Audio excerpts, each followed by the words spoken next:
हाय सांग माने नमस्कार। मु आशा करुँच आपण मैंने बहुत भलरे थे। मु तो बहुत भलरे अच्छी। वेलकम करुँची आ गोटे लॉन्ग वीडियो को।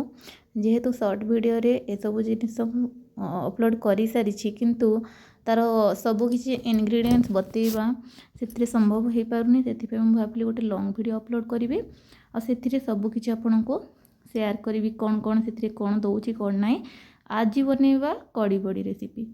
चलतु देखा कड़ी बड़ी केमी बनैबा। प्रथम मैं बेसन नहीं गली अल्प बेसन नहीं जी आम बड़ी प्रस्तुत करने बेसन नहीं जावा से लुण आड करके भल भाव में पानी अल्प देकी आम आड कर मोटा रखा पकुड़ी छाणला भाया से आम इनस्टाट बनाऊँ से इन मु दूसरी अल्प हल्का इन देवे गोटे चुटकी देखो भल भाव में मुझे फेंटी नहीं गली।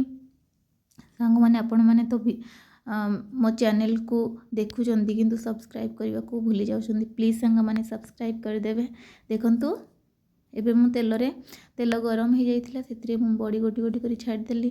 बड़ी आमर प्रस्तुत हो रेड ब्राउन कलर हो गोल्डन ब्राउन हो आम बड़ी तापर आम काढ़ी नहीं जावा गोल्डन ब्राउन है पर्यंत आम भल भाव में कुक कर नहीं जावा नहले से भितर कंचा अंश रही। देखंतु आमर बड़ी प्रस्तुत हो गला केते सुंदर बड़ी देखा जाउची। देखंतु सेमती आपण खाई परिबे बहुत बढ़िया लागिवो। तापरे से मु जोठरे बनै थिली जो बाउल रे सेटे बळी थिबा बेसन रे मु ताको भलो भाबरे पानी अल्प देकी फेंटी नै गली।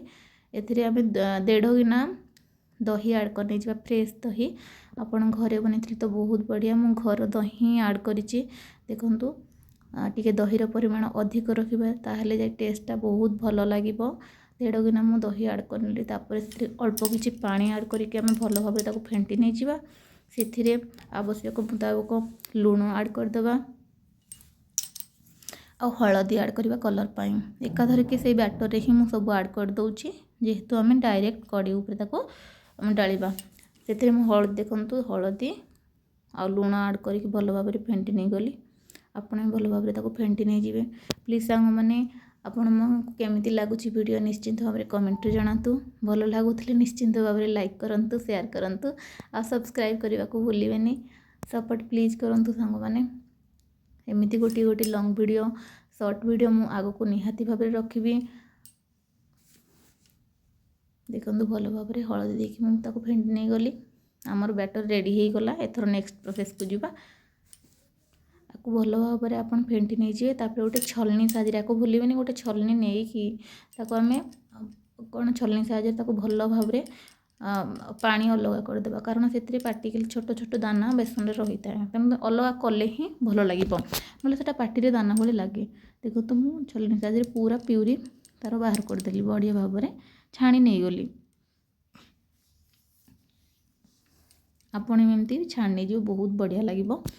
तापर नेक्स्ट प्रोसेस जी आम कड़े रे अल्प तेल नहीं तापर मुझे सोरिष जीरा आउ कंचा लंका 2 फाड़ करके 2टा कंचा लंका दे दी आपण मैंने ताहा दे पारिबे। सुखिला लंका भी आपण मैंने ऐड करि परिबे आपण को हिसाब। तापर कलर पाई से मु अल्प काश्मीरी रेड चिली पाउडर देछि जोटा कलर हबो राग नाही सेटा मु देछि। तापर हम डायरेक्ट से बैटर को ढाली दबा।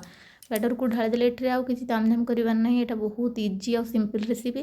देखो ताको बहुत लो फ्लेम रे बस फुटिबा को छाड़ी दबा कारण बेसन बहुत जल्दी जानी मोटा हो जाए ताको टाइम ही लगे। आ रेसिपीटा बहुत जल्दी ही बने। आपड़ के जल्दी जल्दी थे तरबर थे बन पार थे जल्दी बनइबार अच्छे तो तुरंत भात सहित यहाँ आप बन पारे बहुत जल्दी बने और बहुत टेस्टी भी लगे।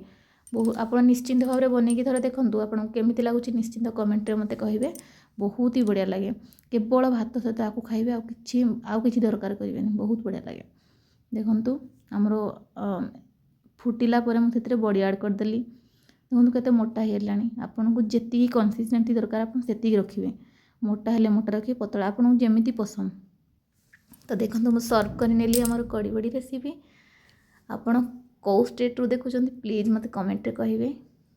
सांग माने वीडियो भल लगे प्लीज पुणी कहूँ सब्सक्राइब करदेवे लाइक करदेवे शेयर करदेवे। रहुची देखा आउ गोटे लॉन्ग वीडियो रे। सेति पर्यंत जय जगन्नाथ।